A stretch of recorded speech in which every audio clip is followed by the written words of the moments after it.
मी पत्रकार नाना खैरनार आपले स्वागत करतो। श्रोते, आपणास माहिती आहे की येत्या 16 ऑक्टोबरपासून महाराष्ट्र विरुद्ध सौराष्ट्र हा 23 वर्षातील संघाचा सामना होणार आहे। या सामन्यासाठी नाशिक बरोबर अनंत कानेरे मैदान पण सज्ज झालंय।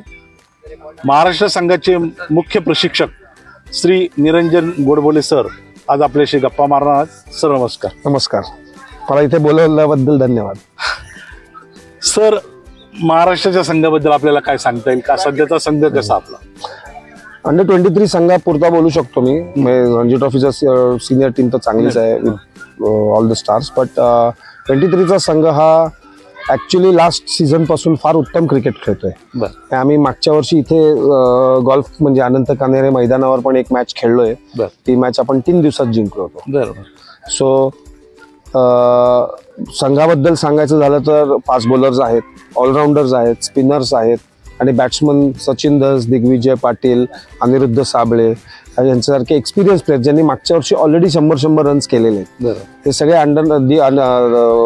सचिन धस, अनिरुद्ध साबळे, नंतर नवीन कीपर आलाय अंडर 19 मधनं अनुराग कवडे, हे सगळे लोक अंडर 19 इंडिया खेळून आलेले आहेत।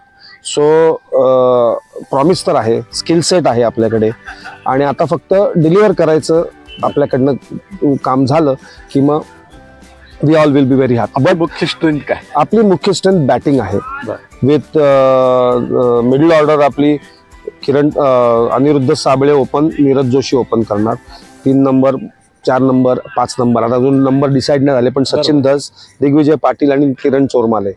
सो ह्यांच्यासारखे तुल्यबळ मिडल ऑर्डर बॅट्समनमुळे आपली बॅटिंग ही स्ट्रेंथ होते। प्लस आपल्याकडे त्यांच्यानंतर 3 ऑलराऊंडर आहेत who have already got hundreds for Maharashtra. Sahil Awtade keeper batsman आहे, so he is a allrounder. त्यांनी मागच्या वर्षी तामिळनाडू अगेन्स्ट मोठी 100 केली। अनुराग कवडे अंडर 19 इंडिया खेळून आलाय, तो सो कीपर बॅट्समन, तो सुद्धा हे ऑलराऊंडर आहे। आणि मेन स्ट्रेंथ आपली आहे जो आपला बॉलिंग आणि बॅटिंगचा बॅलन्स सांभाळतो म्हणजे अजय बोरुडे, ज्यांनी मागच्या वर्षी अनंत कानेरे मैदानावरच डेब्यू केला अगेन्स्ट केरळा आणि त्यांनी एका सेशन मध्ये 100 केला आणि सो बॉलिंगला 3 विकेट पण काढून दिल्या पहिल्या तासात। सो तो आपला बॉलिंग डिपार्टमेंट मधला सुद्धा मुख्य दुवा आहे आणि बॅटिंग लोअर ऑर्डर बॅटिंग मधला पण आहे। So that all-rounders and batting will be our strength. Sir, आमच्या नाशिकची क्रिकेटची पंढरी म्हटलेत आता आमचं अनंत कानेरे मैदान, या मैदानाविषयी तुम्हाला काय सांगा? मैदान आम्ही जेव्हा क्रिकेट खेळायचो तेव्हाचा अनंत कानेरे मैदान आणि आत्ताचं मैदान जमीन आसमानाचा फरक आहे। बेसिकली नाशिकला आम्हाला यायला आवडतं कारण नाशिकला क्रिकेटचं वातावरण आहे। आता असं कुठेही वाटत नाही की आपण पुणे, मुंबई, नागपूर हे जे आता महाराष्ट्रातली, जरी ते स्टेट्स वेगळे असले तरी महाराष्ट्रातली 3 मोठी शहरं जिथे क्रिकेटचे स्टेडियम्स आहेत, नाशिक त्यानंतर मला असं वाटतं नेक्स्ट कम्स नाशिक और पुण्याच्या बरोबरीने वातावरण खेळाचं आणि पूर्ण महाराष्ट्राला सपोर्ट असतं। बेसिकली इथे लोक मॅचेस बघायला येतात, विकेट फेअर आहे, रन्स भरपूर होतात। वर्षानुवर्ष नाशिकचं विकेट म्हणजे batsmen's paradise, which also good wicket creates good cricketers. आपण एक चांगले फलंदाज, उत्कृष्ट फलंदाज होते, त्या वयात आपण एक फलंदाज चांगले असताना आता युवा पिढीकडे आपण कोणत्या याच्याने बघता की अरे यार मी पण हाच असाच होतो? असं मी एक हे करणार नाही, एकाचं नाव नाही घेणार, कारण आताची मुलं आम्ही अंडर 19ला जे केलं त्यापेक्षा खूप जास्त करतायत। अंडर 23चा एज ग्रुप आमच्याच नव्हताच। सो मी त्यांच्याशी कंपॅरिझन एवढंच करीन की त्यांना जी कोचेस मिळत आहेत, त्यांना जे प्रॅक्टिसच्या फॅसिलिटीज मिळत आहेत, नवीन कोचिंग टेक्निक्स मिळत आहेत, ऑपॉर्च्युनिटीज मिळत आहेत, ह्याच्यामध्ये इतका आमूलाग्र बदल झालाय की तो फार पोषक आहे चांगले क्रिकेटर्स तयार करण्यासाठी। आणि मी नवीन क्रिकेटर्स मधला एक जर डिफरन्स आमच्या वेळेस आणि नवीन मुलांमधला डिफरन्स बघितला ना, तो सेल्फ कॉन्फिडन्स जबरदस्त आहे या लोकांमध्ये, जो एक फार महत्वाचा घटक आहे। सेल्फ कॉन्फिडन्स मॅच मध्ये जाऊन जेव्हा समोरचे 11 जण आपल्याला आउट घ्यायला प्रयत्न करतायत आणि तेव्हा आपल्याला एकट्याला टिकून राहायचंय, तिथे तो सेल्फ कॉन्फिडन्स फार मदत करतो। सेल्फ एस्टीम, सेल्फ कॉन्फिडन्स, स्वतःच्या ॲबिलिटीवरचा विश्वास हा आमच्या वेळेसच्या मुलांना थोडा कमी होता, कारण तो काळ पण तसा होता की जिथे सिनियर ज्युनियर असं कल्चर होतं, तिथे तुम्हाला प्रूव्ह केल्याशिवाय जास्त काही आवाज नसायचा। आता म्हणजे असं काही नाही राहिलेलं, सगळे इक्वल असतात, एक समवयीन असतात मुलं। इव्हन रणजी टीम मध्ये फार सिनियर मोस्ट प्लेअर आणि ज्युनियर मोस्ट प्लेअर मध्ये फार फरक नाही।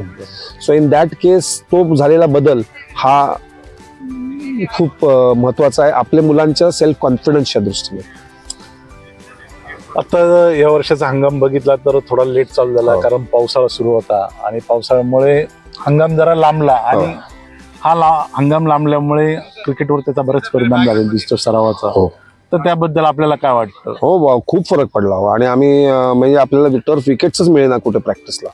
आम्हाला या इथे नाशिकला यायच्या आधी 3 का 4 दिवस फक्त टर्फ विकेट मिळाले प्रॅक्टिसला, कारण पाऊस इतका अनियमित होता आणि जोरात होता, कधी कधी हळू होता, पण दिवसभर पडायचा की प्रॅक्टिस ग्राउंड तयारच झालेले नाहीत. मग आम्ही टूर्ससाठी प्रयत्न केले. मग आम्ही MCAनी आपल्याला खूप मदत केली. आम्हाला आधी बरोड्याला पाठवलं 4 दिवस, तिथे पाऊस पडला म्हणून मग आम्ही नागपूरला गेलो 15 दिवस. तिथे पाऊस कमी होता पण कमी होता, सो तिथे आम्ही डायरेक्ट मॅचेस खेळलो बापूना कप म्हणून. सो ती प्रिपरेशन चांगली होती. आणि पुण्यामध्ये सुद्धा ना सगळ्याच टीम असतात, सो आणि त्यात पाऊस पण होता. सो आम्ही ठरवलं की आपण नाशिकला लवकर जाऊ. 6 दिवस, 16 तारखेच्या मॅचला 10 तारखेला निघू, 11ला येऊ आणि 11, 12, 13, 14, 15 5 दिवस आपण कॅम्प केल्यासारखी प्रॅक्टिस करू. आणि I am glad, we are happy की आम्ही डिसाईड केलं, कारण इथली जी फॅसिलिटीज आहेत, एस्पेशली गोल्फ ग्राउंडवर तर आहेतच, कान्हेरे मैदानावर आहेतच, पण इथे क्रीडकच्या ग्राउंडवर सुद्धा साईड नेट्स आहेत, सिमेंट विकेट आहे, मेन पिच आहे.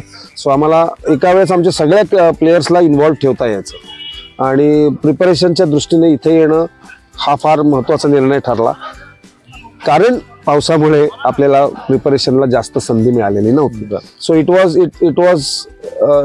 Has affected match practice, net प्रॅक्टिसला खूप अफेक्ट झाला.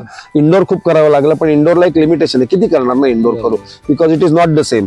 थोडंफार कॉन्फिडन्स येण्यासाठी बॅट बॉलच्या संगमासाठी ठीक आहे, पण after a time you cannot play indoor. So ते आम्ही मिळत नव्हतं. ते आम्हाला that was the effect of monsoon, late monsoon, and this is the reason आम्ही इथे आलो आणि त्या संधीचा आम्हाला फायदा मिळाला. यानंतरचा पुढचा सामना आपला कोणता? त्याच्यानंतर आपण आता पहिले इथे खेळतोय सौराष्ट्रावर, त्यानंतर आपण 26 पासून तामिळनाडूशी खेळतोय. या मॅच नंतर थोडा 3 दिवस दिवाळीची सुट्टी आहे, मग 3 दिवसाचा ब्रेकनी 26ला पुण्यामध्ये तामिळनाडू बरोबर मॅच आहे. ती झाली की आपल्याला इंदोरला जायचं MP बरोबर सामना 2 ते 5 फेब्रुवारी, मध्य प्रदेश, 2 ते 5 नोव्हेंबर.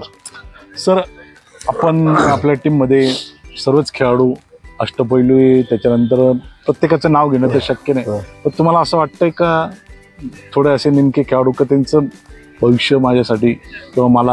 आता आपण काय बोलायची गरजच नाहीये, त्या मुलांनीच प्रूव्ह केलं. दिग्विजय पाटील आणि सचिन दसे फार मोठ्या लंबी रेसके घोडे आहेत दोघं, आणि ते लोक खूप पुढे जातील आणि आमचे पूर्ण आशीर्वाद पण आहेत आणि होप पण आहे त्यांचे. आम्ही आणि ते महाराष्ट्राला खूप सर्व्हिस देतील आणि होपफुली इंडियाला पण देतील.